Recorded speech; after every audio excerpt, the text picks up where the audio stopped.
So you were aware as you were growing up what your dad did for a living? Were you kind of focused on that and you understood it to some degree? Whether I understood it or not, I certainly had it in my face, you know, because we'd have people like Orville Redenbacher come over for dinner and teach us how to, you know, make popcorn.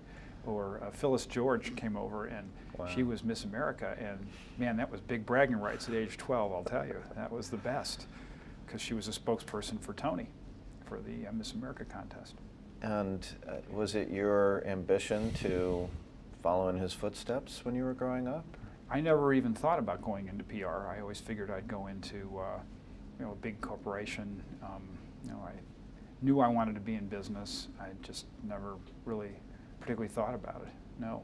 So how did you end up working at Edelman? Well, it's Edelman family lore that I was all set to go to work for the Playtex Corporation at age 24, graduating from Harvard B School. You would understand why, as a young guy, you might want to do that.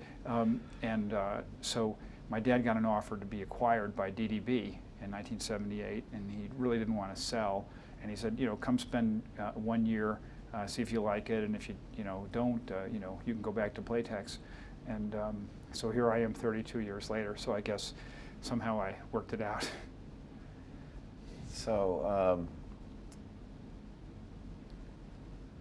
how did you start? What did you do at the beginning? I was an account executive. Okay, so I accept the job and say, you know, I want to go travel in Europe with my then girlfriend for 6 or 8 weeks, and you know, after business school, decompress a little bit.